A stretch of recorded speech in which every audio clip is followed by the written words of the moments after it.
Hello everyone and welcome to another bonus episode. I'm Gabe and today we're going to be designing a whole bunch of new bug types for the Palean region.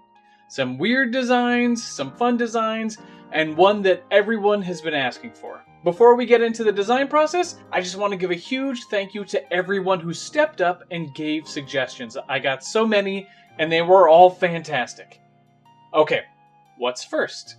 Well, that goes to all the great suggestions for Arthropleura. Now, I had quite a few people asking for a primal form of either Scolipede or Centiskorch, but I am going to try and cut back on the number of regional forms, since we already have so many due to the existing fossil Pokemon, and I don't want the region to be dominated by primal forms. So, obviously, I decided to use some fern inspiration. For the pre-evolution, I specifically loved the look of ferns when they are still all curled up.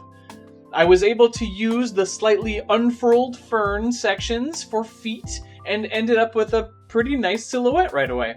The colors took a little bit of tweaking to figure out, mainly because I wanted this line to be grass bug as opposed to bug grass, so I wanted a plantier color palette.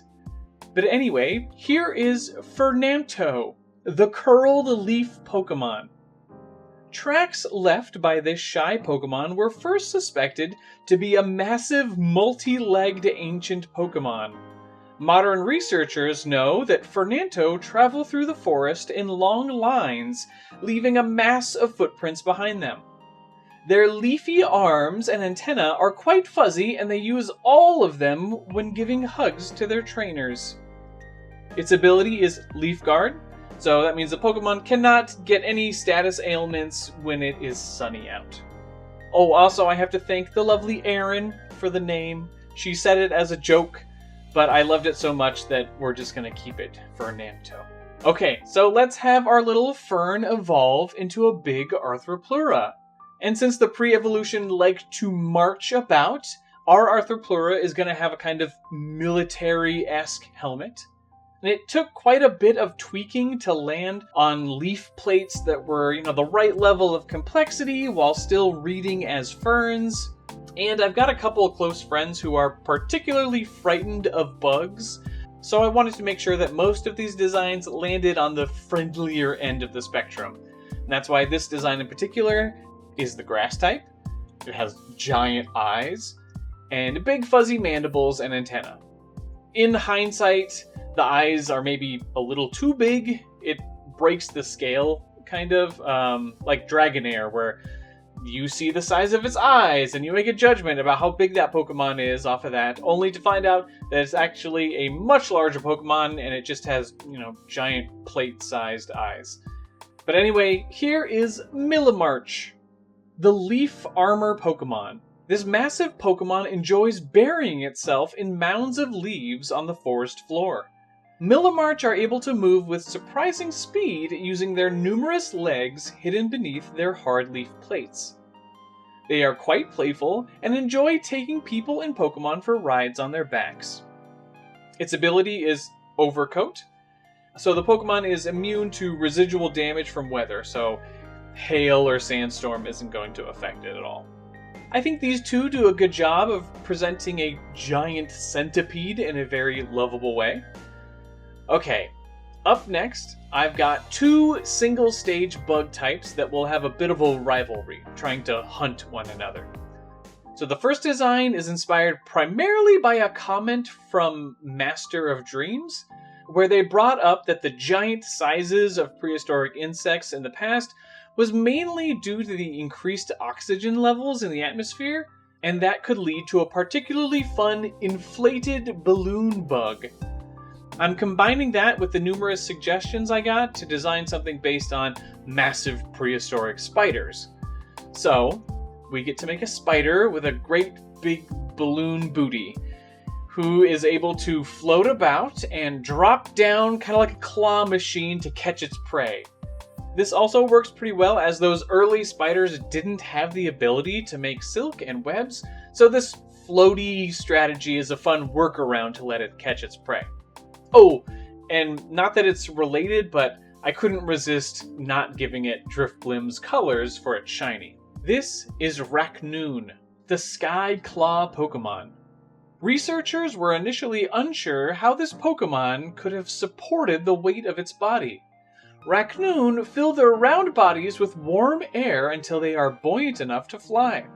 They drop down from the sky to nab their prey with their 4 legs before floating away again.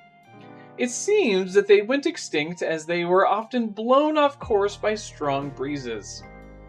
Its ability is Unburden, so that raises the Pokemon's speed stat when a held item is used. So basically our claw machine is letting go of an item and able to move faster.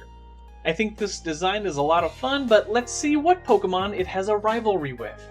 There were a lot of suggestions for a Eurypterid or Sea Scorpion, and I couldn't say no to that.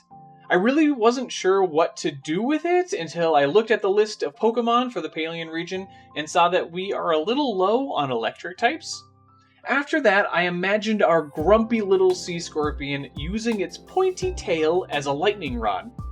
I found some really fun lightning rod designs while looking up research images and landed on something with multiple barbs. I also happened to be repairing some electronics at work yesterday, which included fiddling with some alligator clips, and I figured they would work really well for the design's claws. Lastly, I decided to bring in a plug's prongs to stand in for the mandibles, and this is maybe taking the electrical tropes a bit too far, but I enjoy it. Oh, also, I had to switch the shiny and normal colors afterwards, since it was reading like a steel type too much. Again, this is one of those designs that could be a bunch of different types. I could see this being a bug, electric, water, steel type, so tweaking the colors to kind of narrow that down is always good.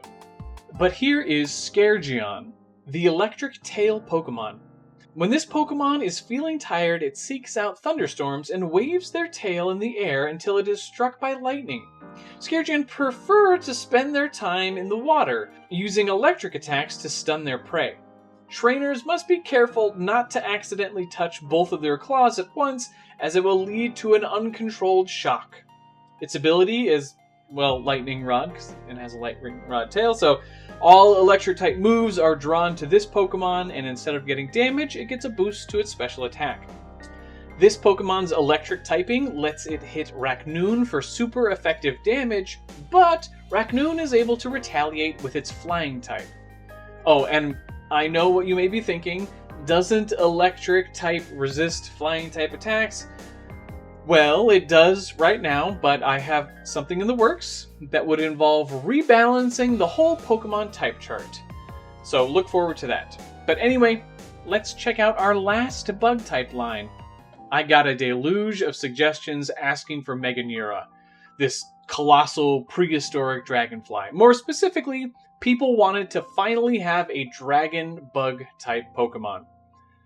One great suggestion from Chill Bill said that we could do a larval stage that would evolve into Meganeura.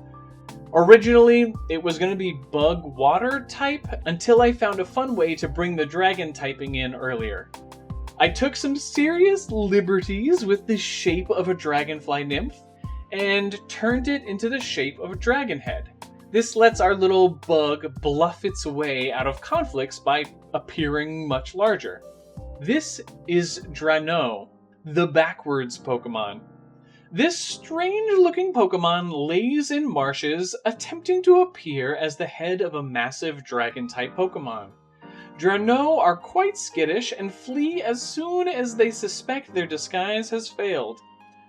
Though hardly streamlined, they are nimble swimmers. Its ability is Wimp Out, so I'm giving it Wimpod's ability, so it will flee from battle as soon as it falls below 50%.